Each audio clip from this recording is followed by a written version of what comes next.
Okay, last time we continued our study of section 2, entitled Solar Fire, the Fire of Mind.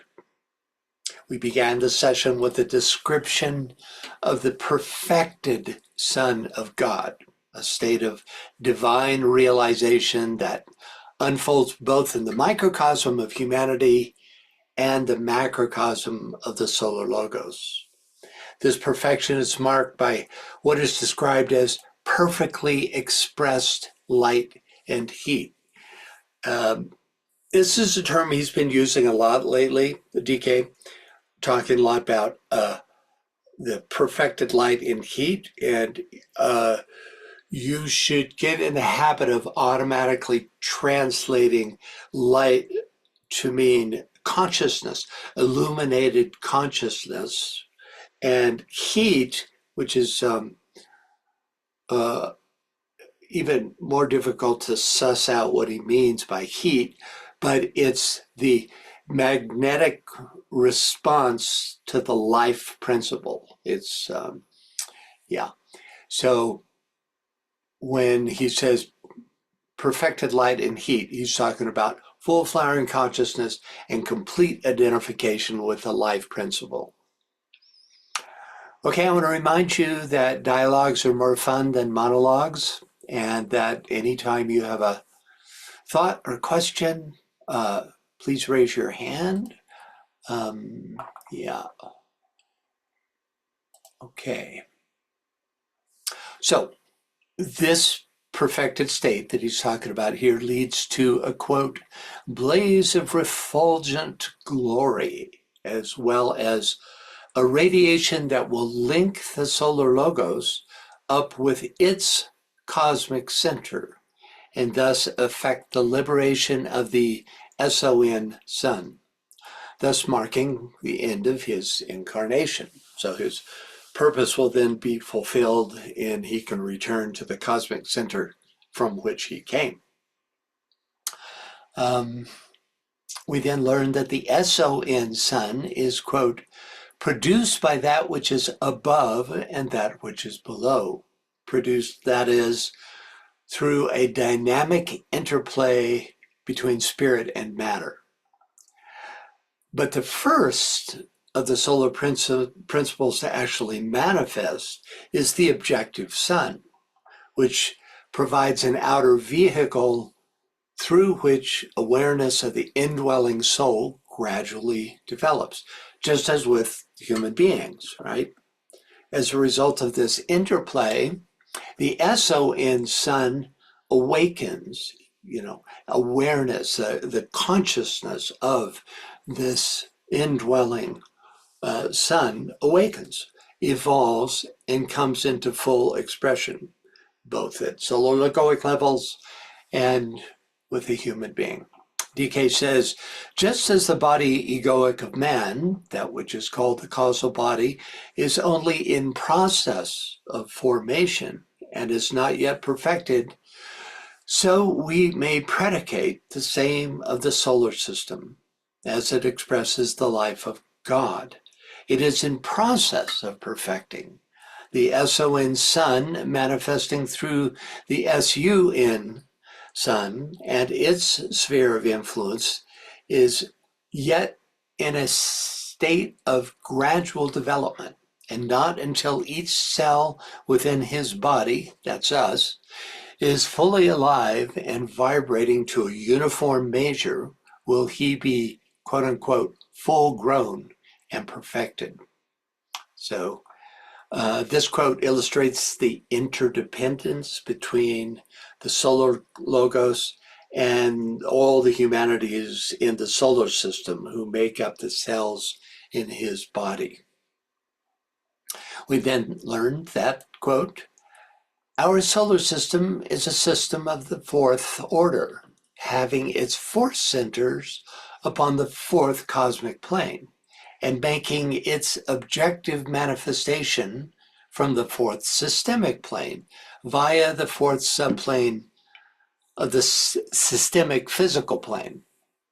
The statement describes the three interrelated subplanes that characterize a solar system of the fourth order. First, a logos of the fourth order has its causal levels on the Buddhic plane, the cosmic Buddhic plane, which is confirmed by the statement written in red beneath the seven triangles, the seven rishis of the Great Bear being the seven centers in a solar logos. These centers are the monads of the seven sacred planets of our solar system. Next, and making its objective manifestation from the fourth systemic plane, refers to the Buddhic plane of the cosmic physical plane. That's the form aspect of the solar logos. Below that level is considered below the threshold of consciousness of the solar logos. That's why those who reach the fourth initiation and transfer into the Buddhic plane directly participate in logoic consciousness. And finally, via the fourth subplane of the systemic physical plane, references the fourth or etheric subplane of the systemic physical plane. And this pretty much takes us up to where we left off last time. So next, when the sun, hey, any questions, thoughts or questions so far about anything connected with this? Okay. When the sun has, through the sun, attained full expression, that is, perfected his display of light and heat, then he will shine forth upon another plane, that of the cosmic mental plane. So we began to look at this at the very end of our last session, but it's a tricky concept, so I wanted to go back over it. First of all, I just want to make sure everybody understands the difference between the SON sun and the SUN sun. The SON is the inhabiting jiva of the solar logos, right? That great being who uses the vehicle of the SUN in order to gather experience and evolve. Very much like our souls use our personalities to gather experience and evolve. Okay? So back to this idea of when he's attained full expression, he will shine upon another plane, that of the cosmic mental. So when the great life who animates the solar system has fulfilled all possible unfoldment of his consciousness, thus radiating perfected light, and has fully realized the life aspect through the mastery of heat on the cosmic physical plane, he will then be able to shift his field of expression downward into the cosmic mental plane. You can see this shift here. But we might ask, why does a downward shift in solar logoic focus, how can and why can that represent spiritual progress? The key to this apparent contradiction lies in the phrase, he will shine forth upon another plane,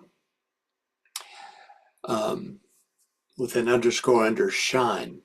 This doesn't mean that the logos is devolving into a denser expression, but rather that he will have perfected his Buddhic expression and will then be ready to function as a causal agent on the causal mental plane. It's as though this isn't a descent into limitation, but rather the making wholly of a denser level of expression.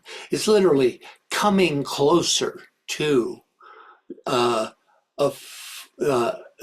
making sacred all the lower planes, right? Yes, Nadell. So is this like the solar logos essentially redeeming the substance of that lower plane so as to be bringing its consciousness expressing fully through that, as if our soul was expressing fully on the physical plane or something like that? Yeah, that's exactly right. He's redeeming the matter of that plane because there has been um, all the work that was necessary to do on the Buddhic plane in terms of integrating uh, the heat and light, consciousness and life aspect has allowed him then to shine forth onto a lower plane. It's the opposite of what we normally think. You know, as human beings, we're progressing upwards, right? So when we get our act together, then instead of lower mental consciousness, we gain um, higher mind, access to the higher mind, and eventually Buddhic consciousness. Well, uh, the being who inhabits the solar logos already has consciousness on those higher levels, and his work is to extend his influence downward into the lower realms. Yes, Tom.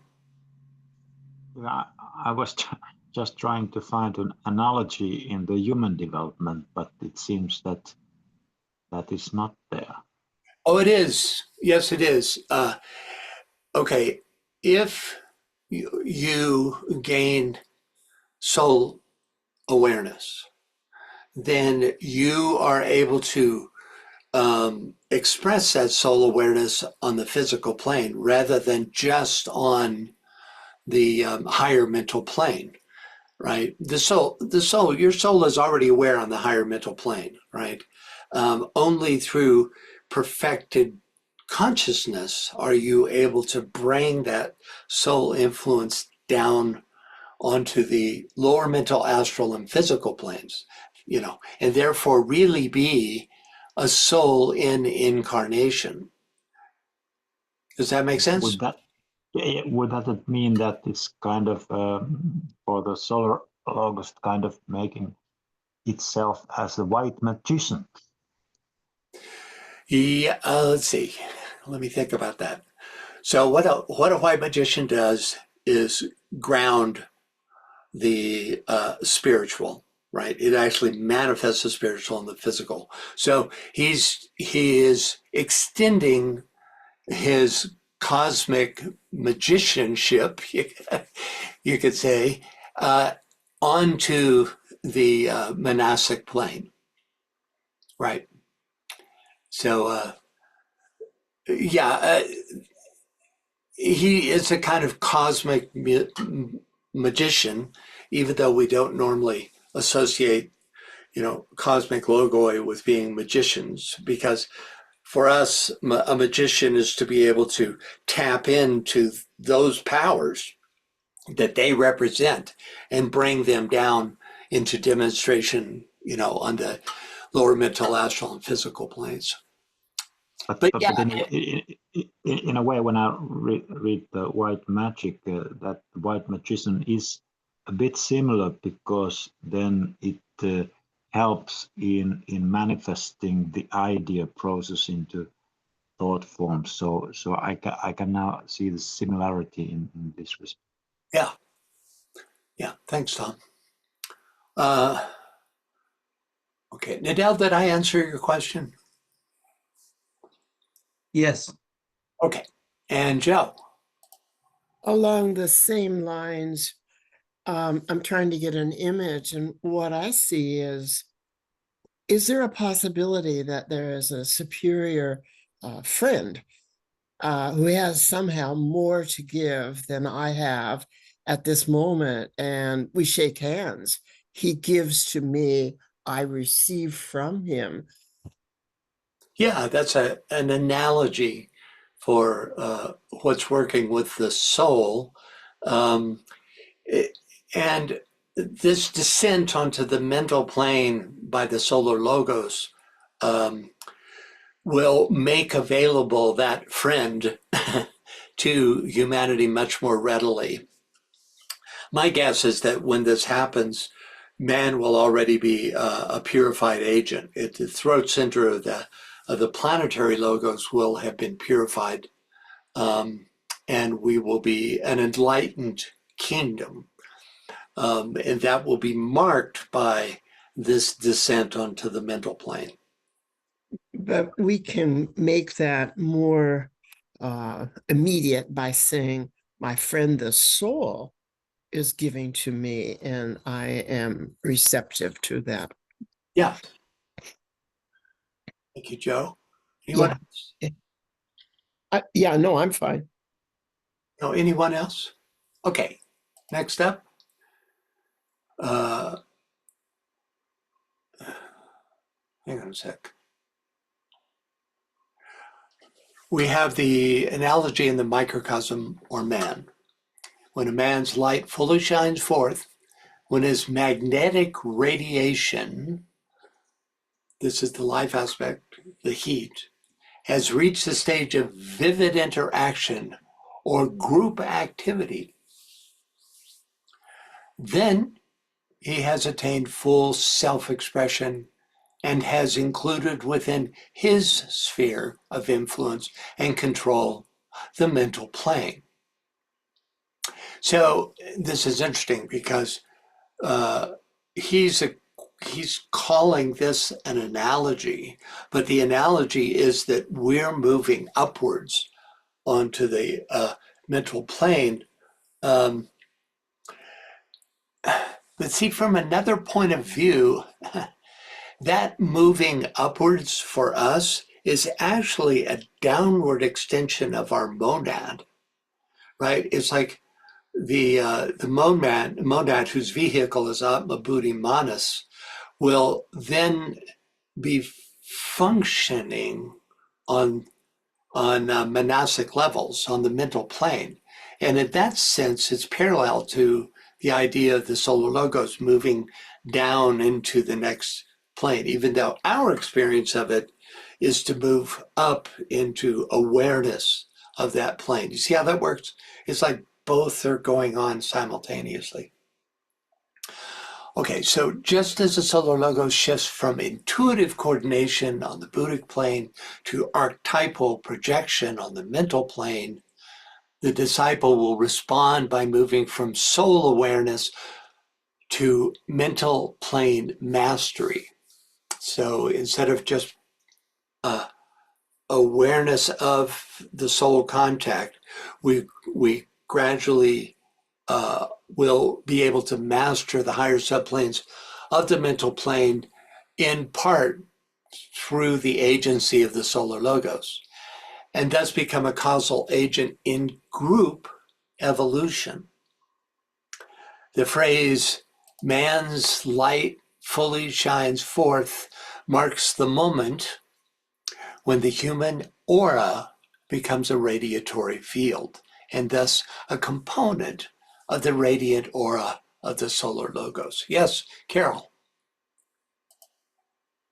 Sorry, I wasn't doing that quite right. So what I was thinking, and maybe I'm off because it's not a good day for me on this one. So if we're going up to the mental plane, and the sun, SUN, is going down to the mental plane, isn't that just sort of trying to? Maybe I'm getting this wrong. It sounds like we're trying to meet one another. Yeah, it is a merging. But really, in both cases, Merging. Yeah.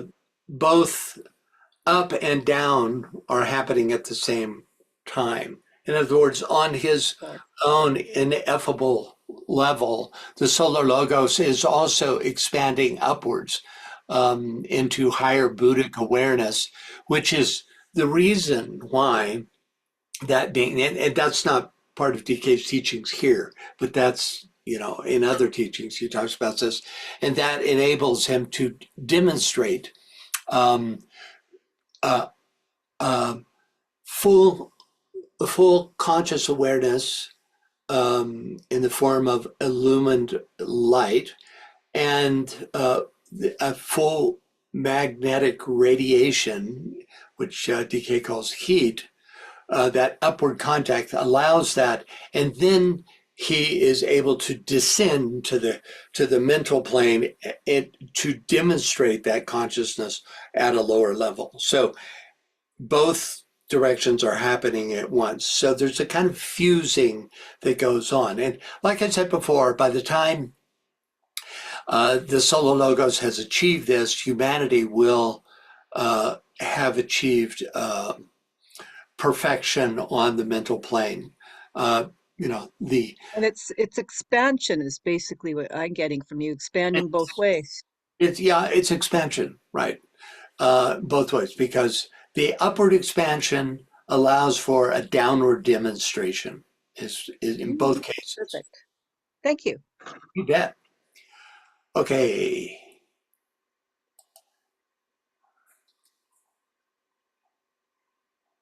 Let's see here.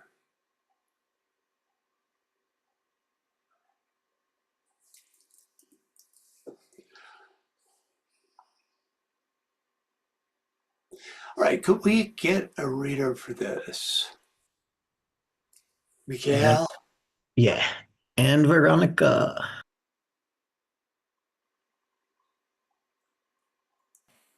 Hello, can you hear me? Yes.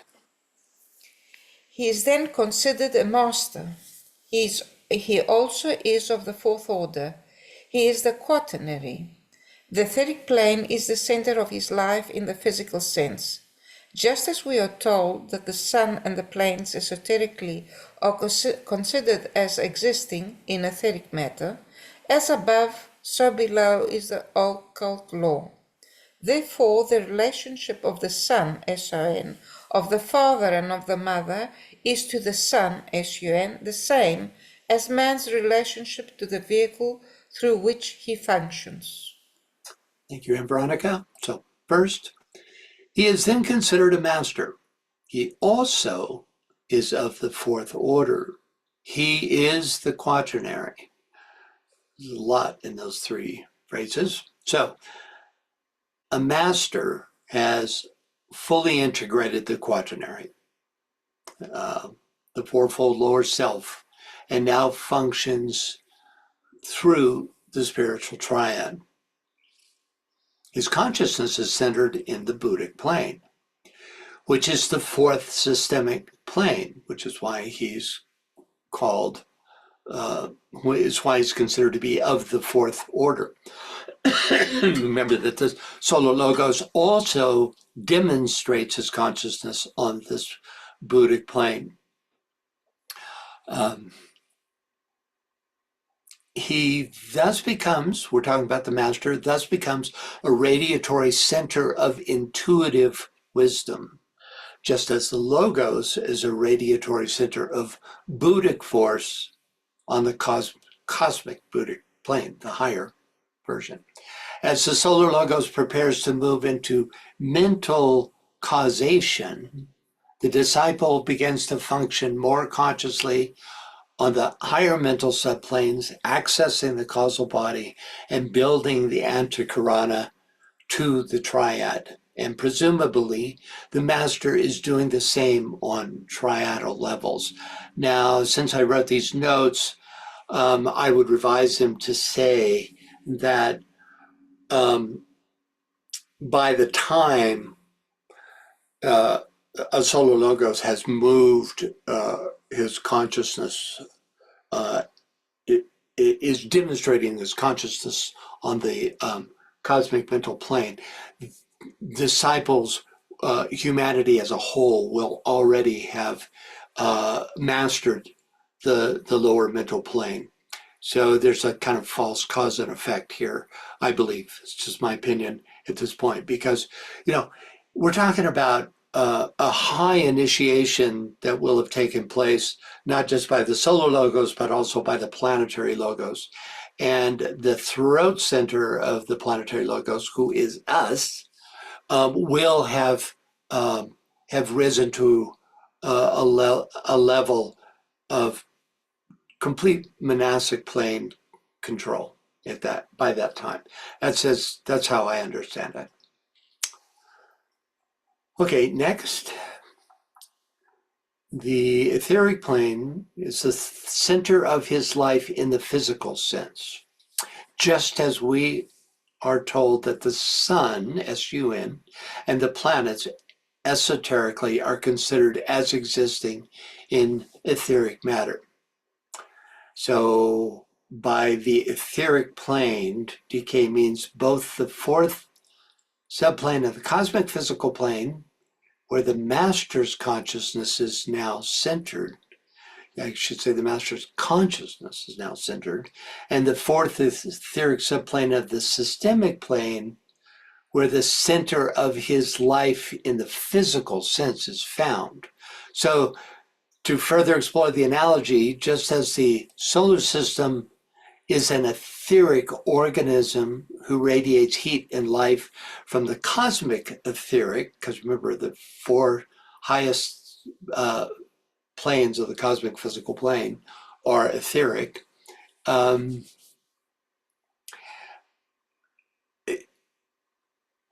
Who radiates heat and light from the cosmic etheric to the physical etheric. So it is that a master's life is also etherically anchored, radiating light and life from the cosmic physical etheric into the systemic physical etheric, right? So you see the parallel, using the latter as a vehicle for energy transmission, healing, and telepathic communication. He can directly, such a one in incarnation can directly tap onto the potencies available on the Buddhic plane and demonstrate them and in the physical, on the physical plane. A master's dense physical body is secondary to his etheric. It's a shell, actually, or outer garment. The real physical activity occurs in the etheric field, which interpenetrates and governs the dense physical. This is why masters can appear and disappear at will, transmit energy across distances.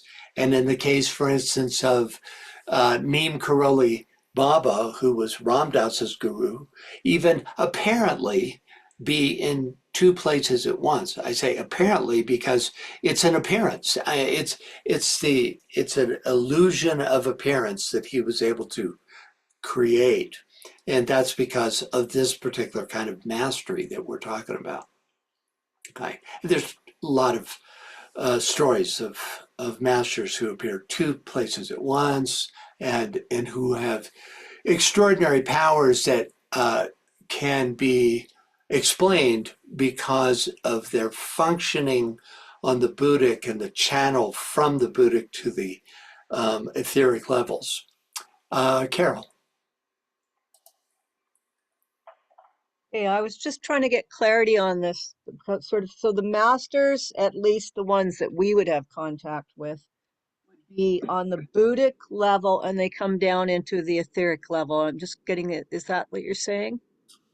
Yeah, well, if they're in incarnation, they're aware on the physical etheric levels. In other words, they have access to the potencies on the etheric physical levels and are able to draw essence and the immaterial potency of the intuitional plane down into physical existence. And that's why what we call miracles are just the defying of the dense physical laws and instead a demonstration of the higher potencies. Ah, okay, thank you. Yeah. Any other questions, thoughts? Yes, anyone?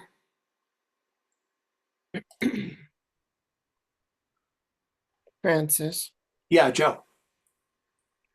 I'm looking at the role of humanity as it relates to the earth. And I'm of the view that we, humanity, are assisting the earth to realize himself. I guess we'd start with that point, because if that works, it seems to me that on the etheric level, with the sun itself and humanity or the individual soul, the similar thing would be happening. Absolutely right. You're anticipating the following the content that he makes this very point, which is that the solar logos literally realizes, comes into consciousness of itself through the sacred planets, who are principles in that solar logoic makeup.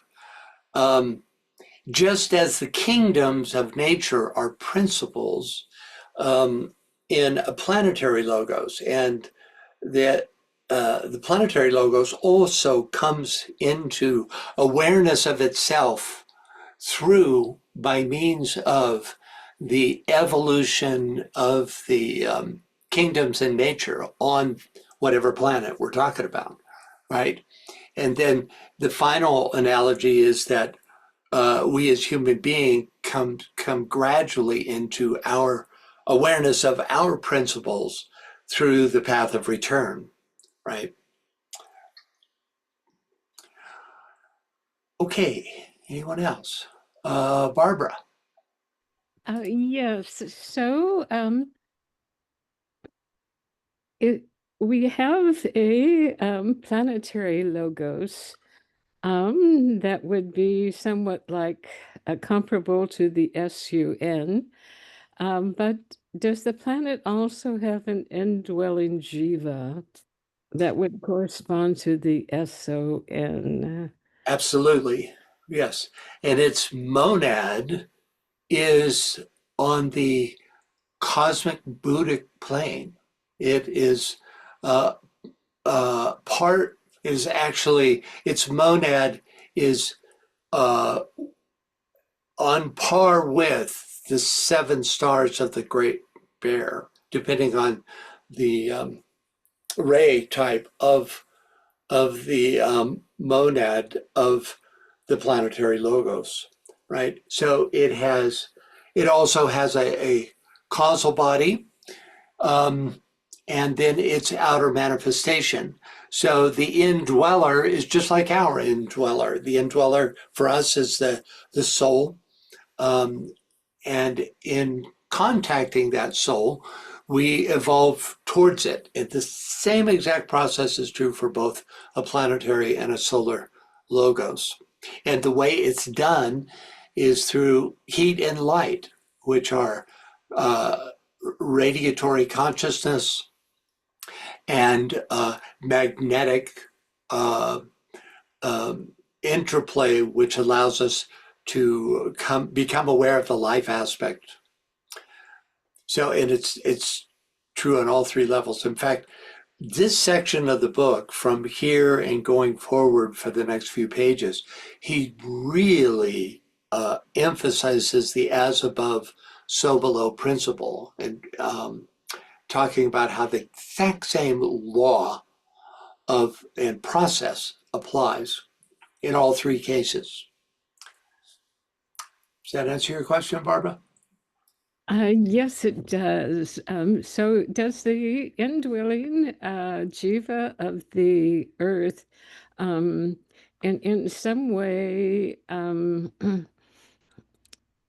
offer intelligence or a blueprint to the planetary logos? Well, let's see. To clarify the terms, the heavenly man is the SON of the planet, right? And that planet is made up of this great being who uses a planet as his vehicle to gain experience, right? And to come into awareness of the outer world, just as personalities for the first many, many thousands of lifetimes go outwards and gain experience of their environment, right? And that's equivalent to opening the lower petals of the egoic lotus. Same thing is true for for a planetary logos who works with the planet. And there are two other names, the anima mundi, which is the universal soul of substance itself. And then there's the planetary elemental, which is that anima mundi for a particular planet. So our the planetary elemental and the planetary logos, who is that indweller, that is the heavenly man, are like a human soul and a human personality. They're in that same relation. So eventually, the consciousness aspect is drawn up into soul levels, and the physical aspect is no longer necessary for demonstration.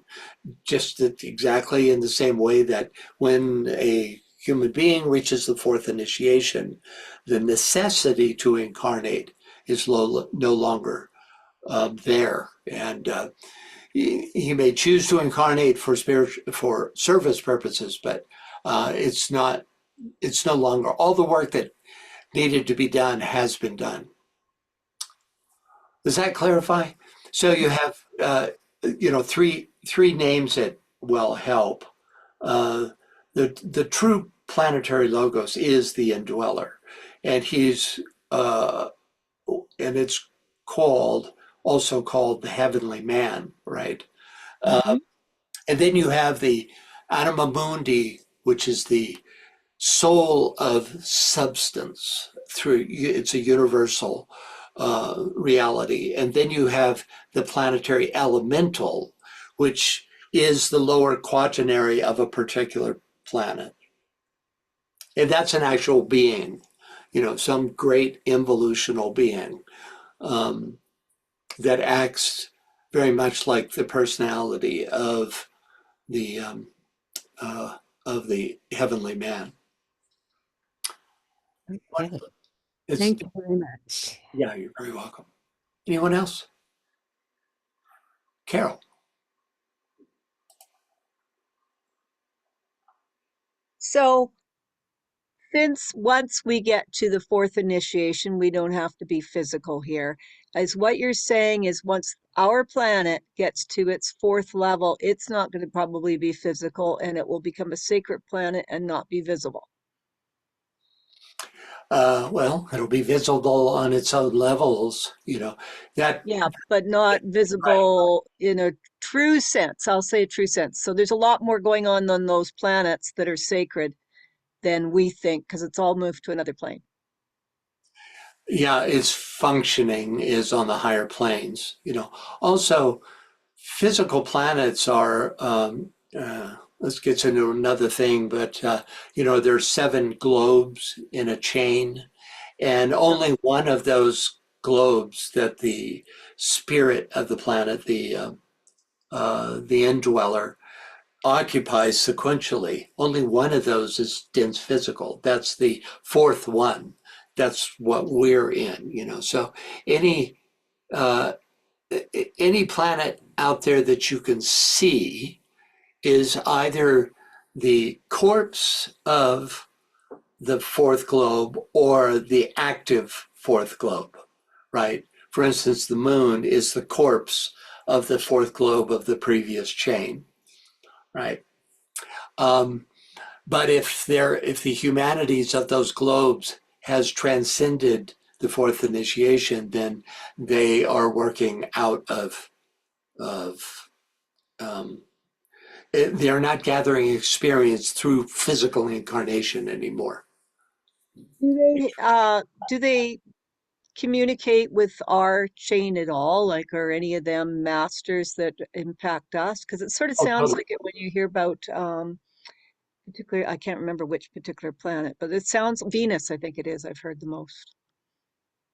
Yeah, there's a great interconnectedness.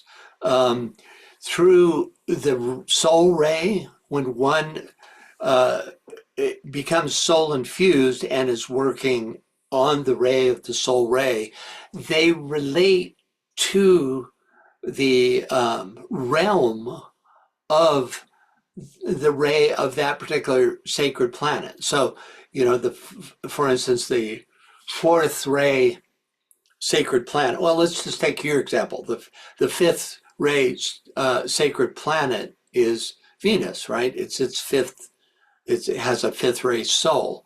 So if you once you become one with your soul, you will work with that stream, that fifth ray stream of consciousness that emanates from Venus as a sacred planet. If you're a sixth ray type, you'll have an interconnection with Neptune,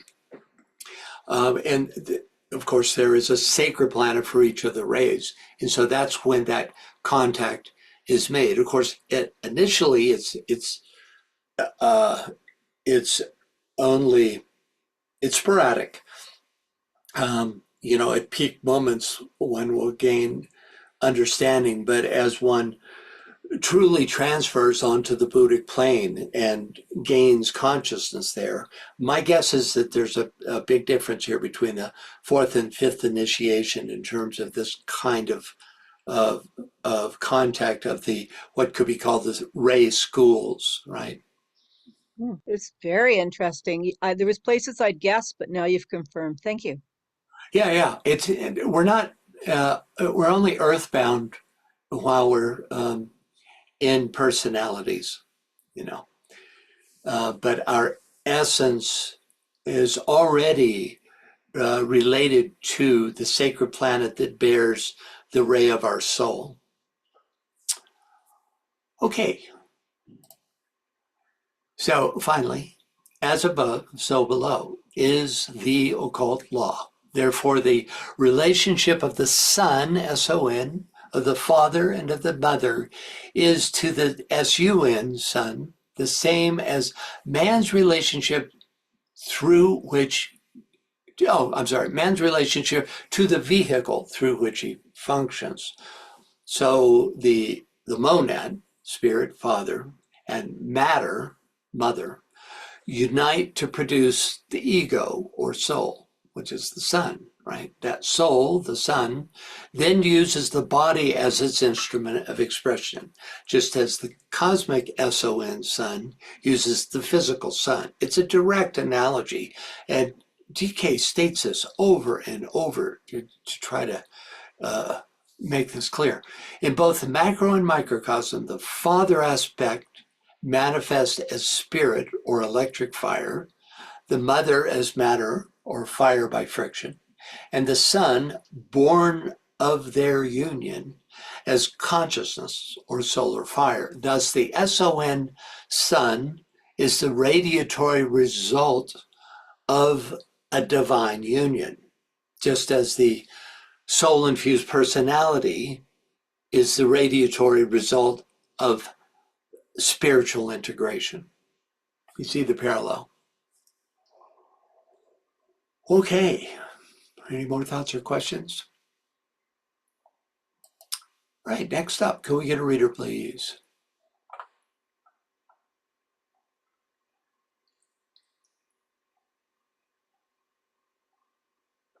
Barbara, you want to read? Yes.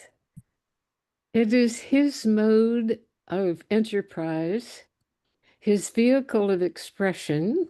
It is the form which his life animates for the specific purpose of A, gaining experience, B, making contact, C, developing full self-knowledge, D, achieving full mastery or control, E, attaining manhood, in quotes, cosmically, The cosmic Christ must measure up to the stature of a full-grown man, as it is expressed in the Christian Bible. F, expanding his consciousness. All these stages have to be achieved on cosmic levels in exactly the same sense as the microcosm on systemic levels. Likewise strives for similar ideals. Okay. Thank you, Barbara. So, Carol, did you have your hand up? Just offering to read. What? Just offering to read, sorry. Okay. So first up, it is his mode of enterprise, his vehicle of expression. It is the form which his life animates for the specific purpose of, then he gives these examples. So the solar system, which is the form through which the solar logos, the SON, radiates his life, his consciousness, and his will, is ensouled by the logos for the following evolutionary purposes. Okay, first, gaining experience. Just as with the human being, experience is the means by which a logos expands his consciousness. He gains experience by externalizing his inherent principles. That's why transition from the Buddhic to the monastic plane, which enables the logos to demonstrate more fully in the manifested world, marks an evolutionary advance. This cosmic evolution demonstrates through initiation of the planetary lives that form his chakras, right? Because they are him, you know, they are his principles externalized. Okay, B, making contact.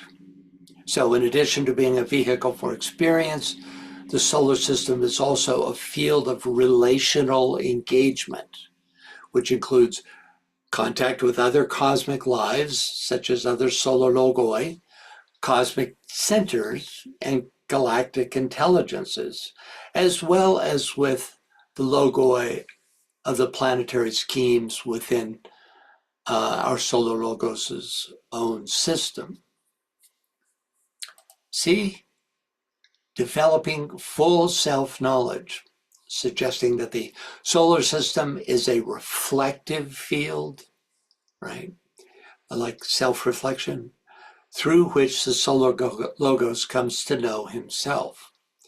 For each planetary scheme, each kingdom of nature, and each evolving life represents a facet of his own being. That's the hardest thing for us to understand, how integral we are to the fact of his existence and evolution. And so this first needs to be discovered, then fully experienced, and finally mastered. Through conscious awareness and incorporation of the lesser lives that make up his being, the solar system reveals the indwelling logos to himself through the activity of the lives he ensouls.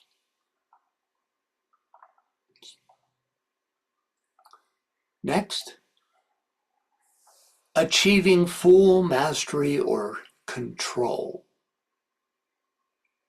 The logos gradually learns to control the matter of all 7 subplanes of the cosmic physical plane, which is done by perfecting each of the planetary schemes, ray expressions, and all initiatory unfoldments. Full mastery suggests that every atom, every sentient life, every vibration within his system eventually responds to his will. Just as a master gains control over the personality and lower vehicles, the logos seeks total command over the forces and forms within his ring past not. This really is a teaching that goes to answer people who say, well, why isn't God stopping all these terrible things that are going on in the world? You know, how can there be a God when there's so much inhumanity and starvation, et cetera, right? Well, the fact is that we are currently below the threshold of its direct vibratory field. And, through soul infusion, we raise our consciousness to a point where it begins to participate in solar logoic consciousness. At the fourth initiation, we actually join, we become aware of the solar logos directly, right? And thus align with that sacred vibration. But until this long unfoldment of the consciousness of the planetary logos by means and interconnected with the consciousness of solar logos, until that unfolds to the point that remember that the phrase in the Great Invocation, and restore the plan on earth. That's what this is, to make sacred the lower expressions of humanity, right? So hopefully you can see that connection there. Next, E, attaining manhood cosmically. Okay, I think for you ladies out there, this is probably rubs you a little bit, manhood. We have such an image of it, right? It's this sort of alpha male, high testosterone kind of thing. This is probably better stated as attaining full human potential, right? So anyway, attaining manhood cosmically.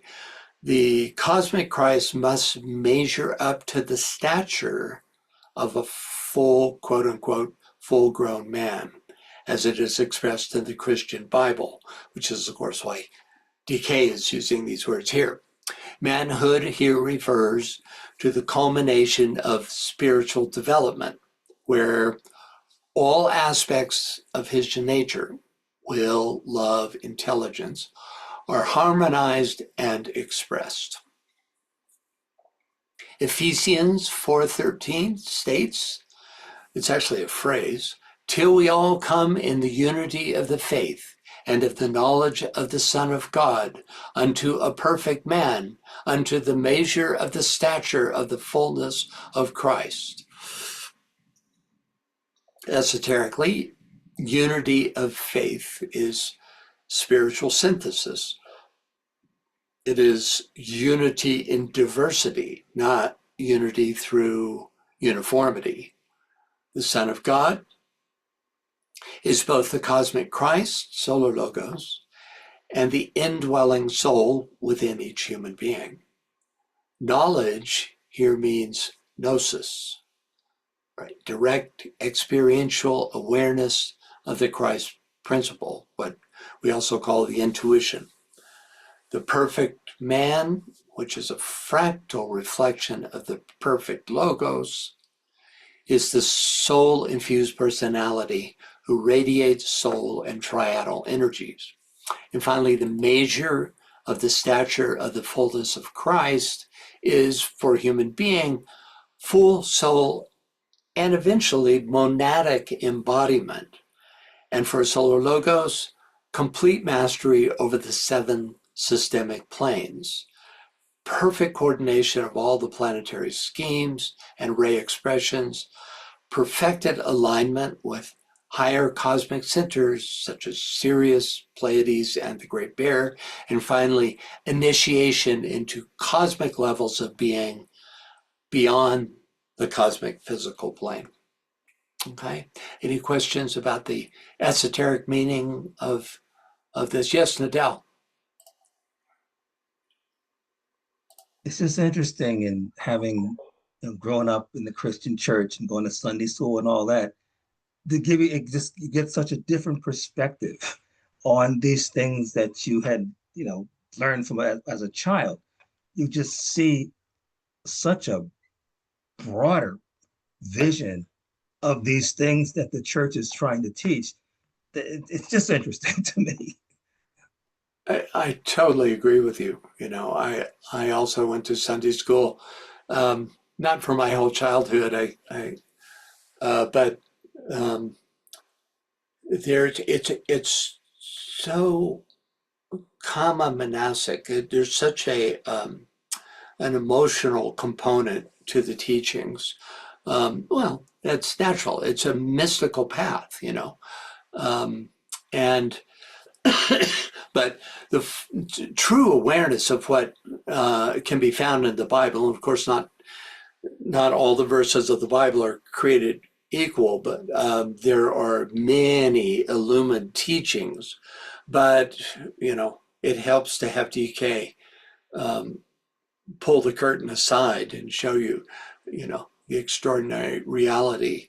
There's really no way you could intuit what DK teaches us here, about the true nature of the of what manhood, of reaching the full stature of a full-grown man, right? It would be, it's ageless wisdom, and you have to find a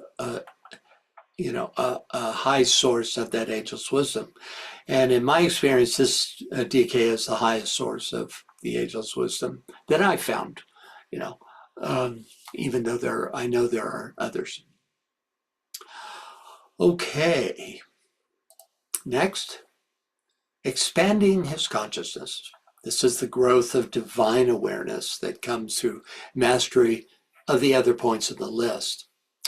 In fact, none of these are really separate from each other. They all happen together and are interrelated in terms of cause and effect, right?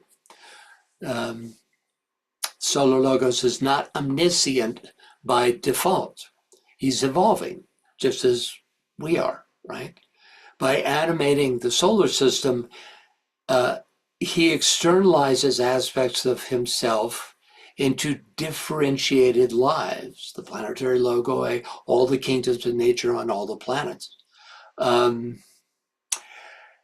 As these lives evolve and return, they bring with them a refined awareness, which the Logos integrates into his own being. This is the logoic equivalent of soul evolution. Consciousness consciousness expands through experience, contact, mastery, and synthesis. And finally, all these stages have to be achieved on cosmic levels in exactly the same sense as the microcosm on systemic levels.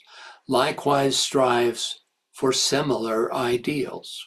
The statement emphasizes the law of correspondences, right?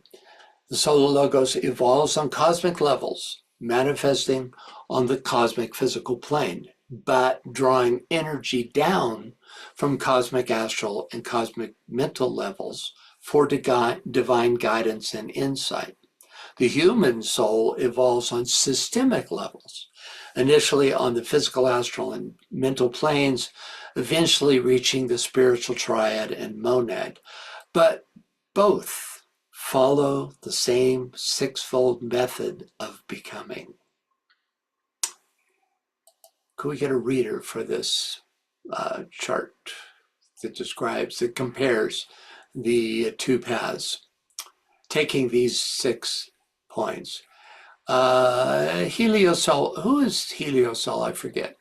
It's me. I am here been before, and I resumed again, and I'm in 2 years group. Oh, terrific. I'm glad you're joining us. Thank you. And what's your first name? My short name is Ira, It is short from Irina in Russian, so I am Russian and an English-speaking person. Yes, fantastic. Are you volunteering to read, or do you have a question?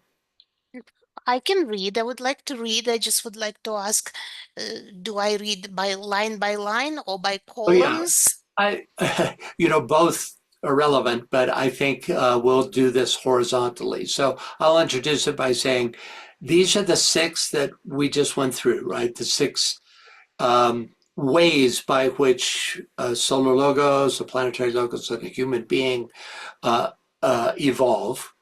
And then it's a comparison, you could say a further description for a human soul and for a solar logos. So go ahead, just starting with experience. Mm-hmm. So experience. I would like to ask you that the second second statement in the horizontal line says human soul systemic. That means that human soul has experience through lifetimes and karma. Is that correct understanding? Yes, and it's done on the systemic physical planes. I mean, Uh-huh. the systemic, it's really the cosmic physical plane, which is called the systemic planes. So it's, yeah. Okay, In other thank you. words, I understand. it's within the No. system. It's within the solar system. That's what it means. It Mhm. happens within the solar system. Okay. Okay. Solar logos cosmic through planetary schemes and ray cycles. Mhm. Contact with other souls, groups, and higher aspects. Solar logos cosmic with logi, cosmic centers, and evolving lives. Next stage, self-knowledge, realization of soul and monad. Solar logos cosmic, realization of logoic identity and cosmic purpose. Stage mastery over personality and lower vehicles. Solar logos cosmic over systemic planes and planetary schemes. Stage divine maturity, human soul systemic, becoming a master, embodying the Christ. Solar logos cosmic, becoming a cosmic Christ, attaining cosmic manhood. Stage consciousness expansion, human soul systemic, through initiation and synthesis. Solar logos cosmic, through systemic unfoldment and cosmic alignment. Thank you, Rennie. Thank you. Okay, any questions about this? It's just a way of looking at it all together and comparing the levels of each process. Yes. May I have a, ask you Yeah. about the systemic? The systemic definition here, I see that it is in the human soul, in systemic. Does that mean it's during the lifetime in the body? And because there is also systemic used in the solar logos cosmic in consciousness expansion line through systemic unfoldment and cosmic alignment. So this is systemic also for the solar logos. So can Well, you please, yeah, you kind of dwell on the systemic sure. comparison or differences Yeah, for the human soul and for the solar logos, if you it's a good will, question. please. Yeah, the systemic is the vehicle. You could say it's um, uh, it's the source of the little lies that make up the vehicle of the solar logos. Um, whereas the soul of the solar logos, the causal body, is working on higher cosmic planes, both the soul and the monad. It's who then demonstrate through the systemic plane. So that's the solar logoic connection to the systemic, right?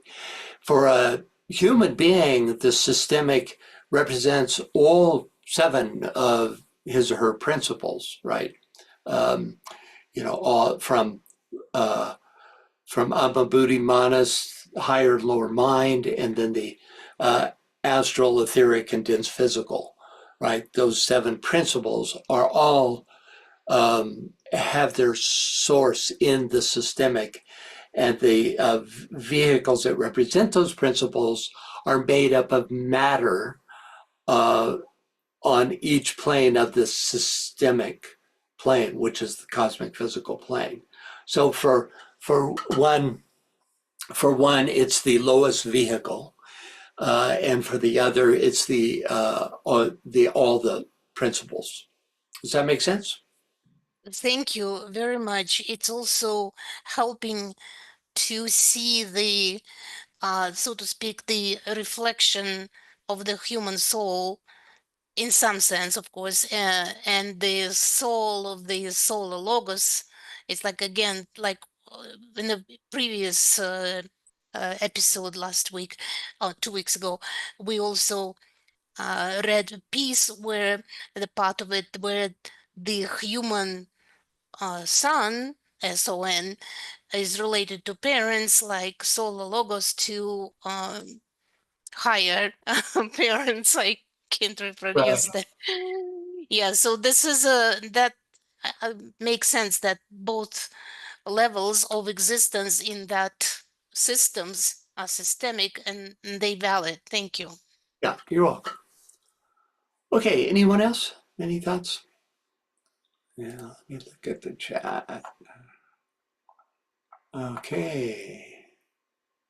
Francis. Yeah, go ahead, Joe. It's hard to even ask the question. I'm looking at this form in front of me, which is beautiful. And it appears to be simply a comparison of what happens within the human soul and what similarly happens within the, I guess, the sun's soul. But I'm also, in my mind, it's spinning around as an astrologer that I have a relationship to the globe, to the earth itself. And I also have a relationship to other planets. It's, and I think I'd underscore that relationship. This does not identify, and I don't mean that harshly at all, it doesn't identify any of the relationships of the human soul to this vastness that we're looking at. That's a kind of a question, I think, rather than any statement. I could have extended this chart, to include in a middle column with the planetary. It's this is a kind of quick way of describing contrasting them, but it doesn't include all levels of interrelations between human, planet, and solar egoic. Anyone else? Okay, Ben says, previously part of that very sentence in Ephesians ends here. Let me get back there. There it is. In previous part of that very sentence in Ephesians instructs leaders to knit God's holy people together for the work of group service in unity of faith and knowledge of the Son of God. So is this a previous verse in Ephesians that does this, Ben? It's the same verse for Oh, it is. 13. Oh, okay. Yeah, and sometimes the perfect man is translated as spiritually mature person. Right. Okay, thanks for that. See anybody else here? Okay. Yes, Rini. I would like to offer this comparison, not a this is in the image and in the image and likeness the Son of God created the human. So therefore there must be a likeness in some maybe distant likeness, or maybe distant levels, of course, between the human soul and solar logos soul, as we are the children, and the souls, our souls are, so to speak, the babies from the solar logos soul. I don't know, but this is just seems so beautiful when it's the son of literally the son of God. It's S-U-N son or S-O-N son, doesn't matter, because one come from out from another's a seed, from another's logos, from another's image and likeness, and that is beautiful. I believe this is so also I don't know, I discovering it right now, and it really moves me. Thank That's you fantastic. for this material. That's what this is all about. Is to gain an experience of this material, So yeah, DK says all these stages have to be achieved on cosmic levels in exactly the same sense as the microcosm on systemic levels. That's what it's like to be in the likeness of, right? It's not just, if you imagine the physical appearance, but the likeness is likeness of process, right? So we are made in the likeness of God, means that we follow the same process of becoming as these higher beings, right? So yeah, thank you for that. Okay. Next up, on to question 2. Can we get a reader, please? Yeah, Carol, you want to read? Sure. Life cycles. I do not propose to deal here with the evolutionary process in any other way than briefly to indicate that the whole method of evolution is simply that of adjusting the matter aspect to the spirit aspect, so that the former proves entirely adequate as a body of expression for the latter. The life cycle of the sun, that's an SON, is 100 years of Brahma, in the same sense as man has a life cycle consisting of a certain number of years, dependent upon his karma. During the life cycle of a man, he expresses what is in him at his particular stage, and gradually develops from the stage of the antenatal period, which the self overshadows the matter aspect, until the period wherein the higher self takes full possession of the prepared form. This stage varies with every individual.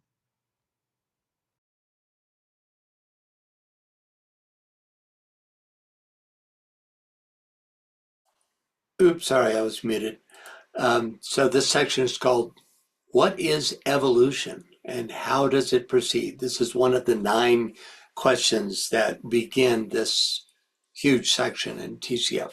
Okay, so the first subsection of this is called Life Cycles.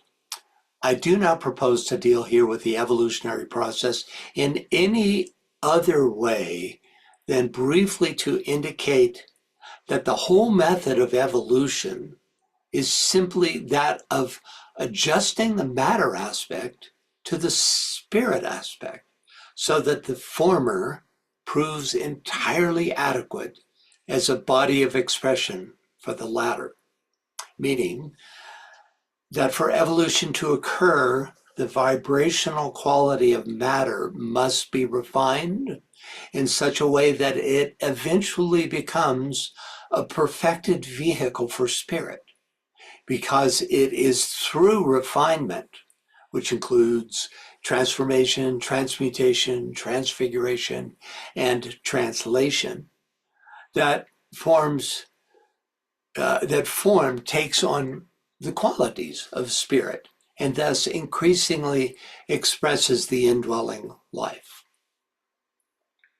Next, the life cycle of the sun is 100 years of Brahma, in the same sense as man has a life cycle consisting of certain number of years dependent upon his karma. So interesting that DK refers here to the SON sun rather than to the physical solar system when he assigns a lifetime of 100 years of Brahma, which is, according to HPB, 311 trillion to 80 billion years.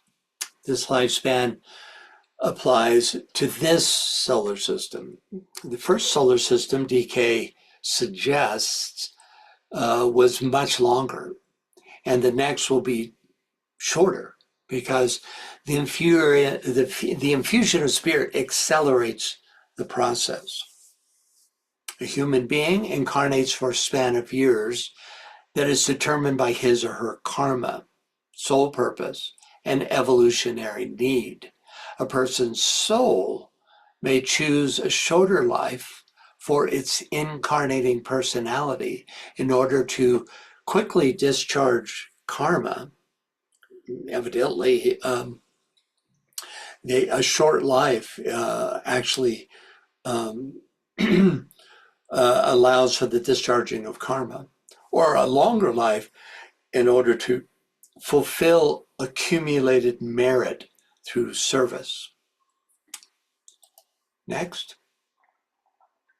during the life cycle of a man, he expresses what is in him at his particular stage and gradually develops from the stage of the antenatal period, wherein the self overshadows the matter aspect, until the period wherein the higher self takes full possession of the prepared form. This stage varies with every individual. So as here used, the term antenatal stage refers to, it's usually used in normal English to mean before birth, right? But here it means the many thousands of early lives during which the matter aspect, represented by the 3 petals of the lowest tier of the egoic lotus, are opened. Only after sufficient refinement and alignment is the soul able to fully influence the personality sheaths. Okay, next up, can we get a reader, please?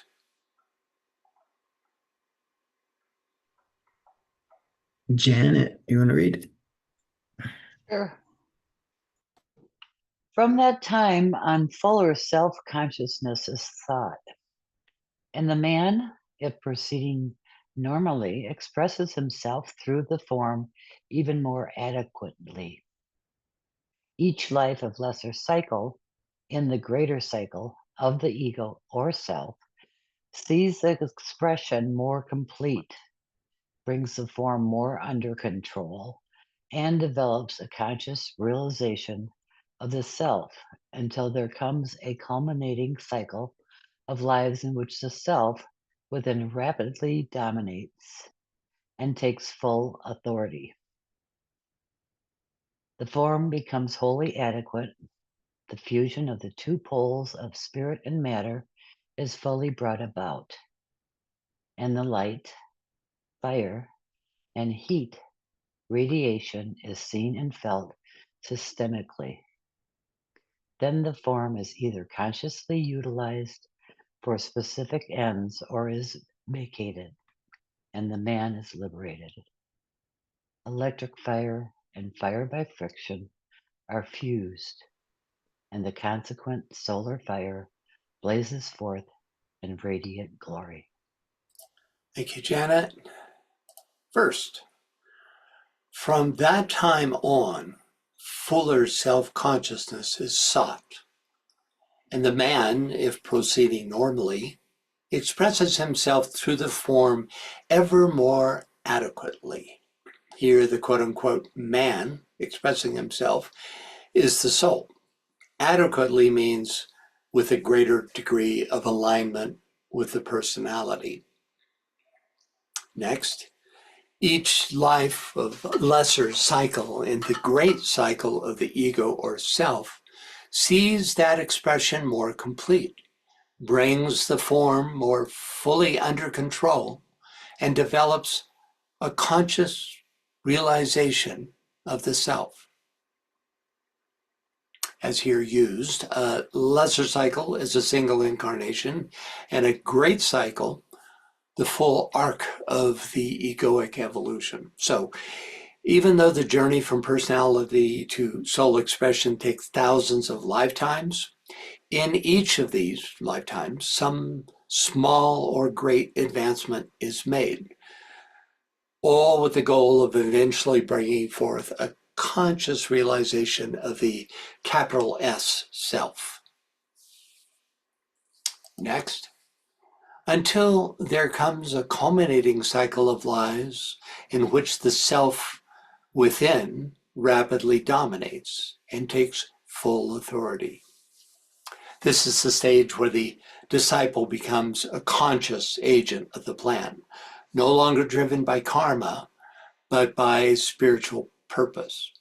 The 12 labors described in the labors of Hercules are the archetypal example of this culminating series of lives, during which a final test in each sign is undergone, culminating in the 12th and final labor, which represents the final integration of soul and personality. During these final lives, the disciple moves from the final sacrifice tier of petals to the synthetic realm of the central 3 petals, which carry the influence of the monad. Next, the form becomes wholly adequate. The fusion of the 2 poles of spirit and matter is fully brought about, and the light, fire, and heat, radiation, is seen and felt systemically.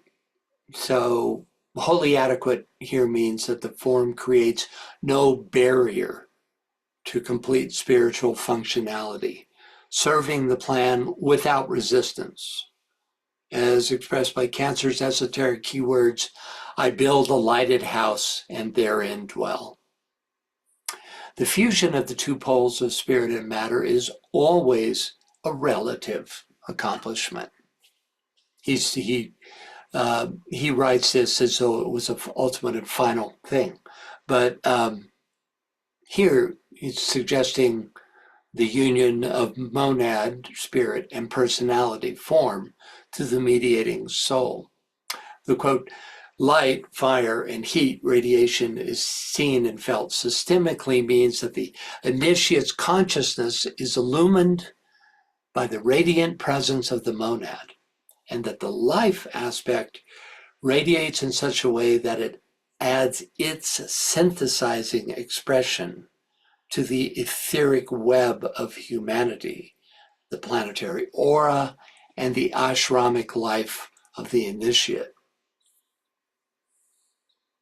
Any thoughts or questions?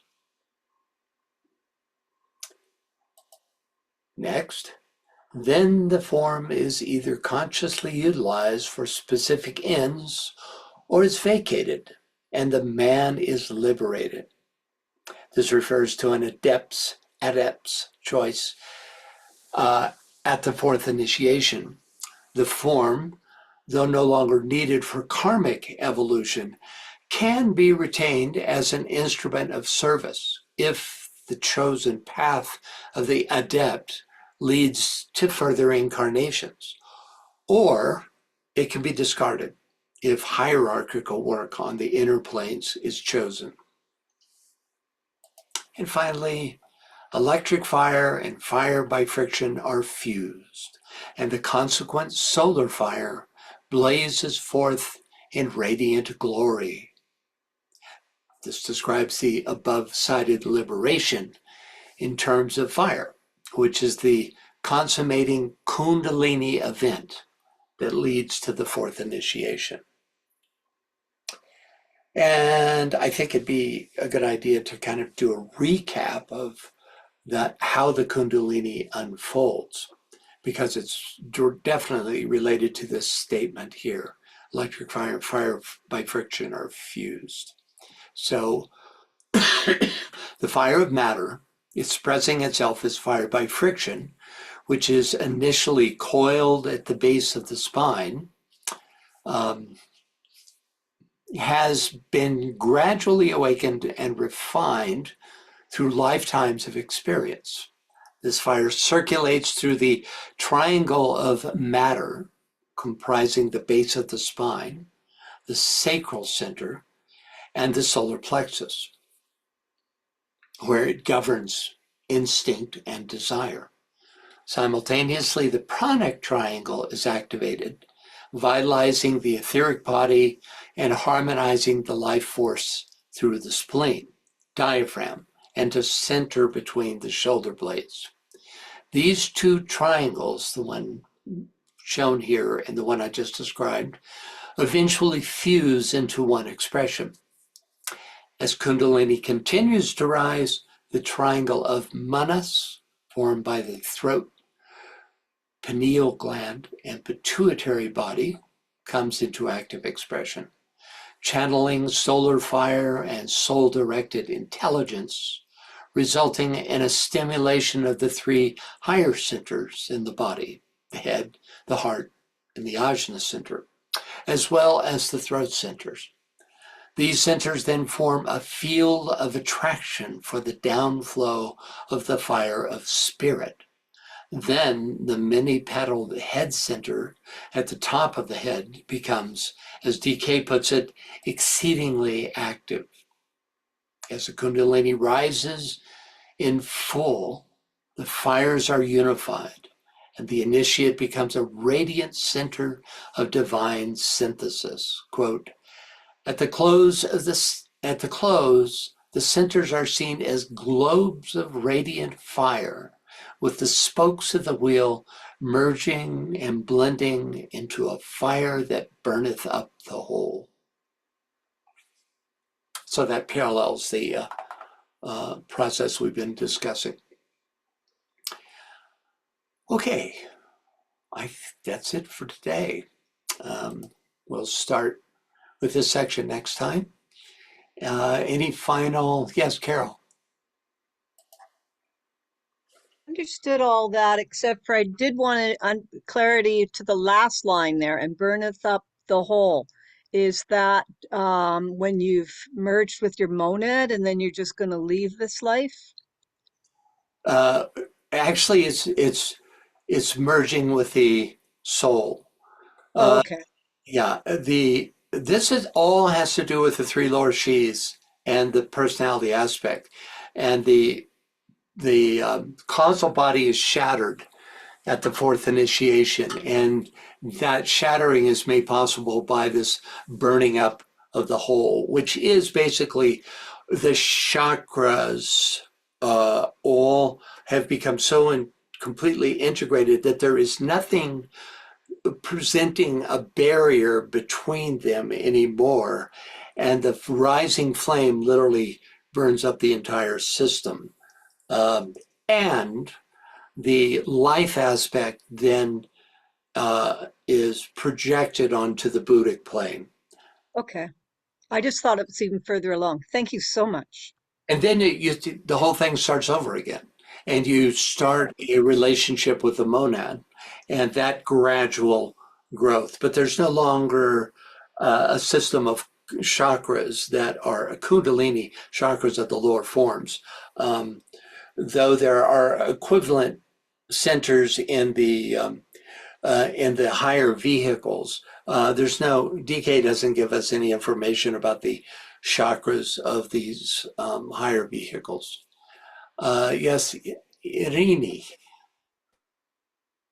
Thank you. As I am trying, I'm trying to catch up, and I know it's not possible. I was just guided to open that book, Treatise on the Cosmic Fire, and I started from the first page a couple weeks ago. Doesn't go fast, if you understand, and I'm a little bit of a don't know if I'm in the right place in the book. I feel that this meeting's very, very potent, and they're very important, and I should continue them. I am definitely guided to stay with the flow. Any advice from you how to approach going also at the beginning? Because I'm going to be reading the first page again and again, and I'm still going to be here. Well, you've chosen one of the more powerful books. Is this your first Alice Bailey book? This is very good question. I have all of them, but I was waiting for the, so to speak, the ping when to open book and which book. Gotcha. And I do have Letters on Occult Meditation, which I also opened up a year ago. And I was very interested because I do meditate myself. And I realized I need more before I will go into that book because there is a flow. This is a flow of teaching. This is decay. And this is not just a book. So therefore, Not just a book, right? yeah, it's a flow of teaching. It's kind of alive. You read and you get stopped by the material itself. It's kind of wants you to go into it and sit with it. Yeah. And it's slow. And therefore, I don't know if I ever catch up to this page by reading physically with my eyes and mind. How do I, any idea, any advice for Well, me? yeah, first of all, this is, I also started with a treatise on cosmic fire. Ah, Almost, oh, almost no one does. Most people don't oh, don't start with this book, but if that suggests a certain orientation, I mean, because you used your intuition to choose this book. That said, I would say that if you're actually interested in following the teachings as a spiritual discipline rather than yes, a source of yes. spiritual information, then No, it's a discipline for me. Yes. yeah, then there's two things I would recommend. First of all, there's the organization where you found the link, the Moria Federation, Right, has a school uh, right. where you can go start with a curriculum that has been designed in order to usher you through it. That's one thing. The Oh, I already looked in there. There is okay. two.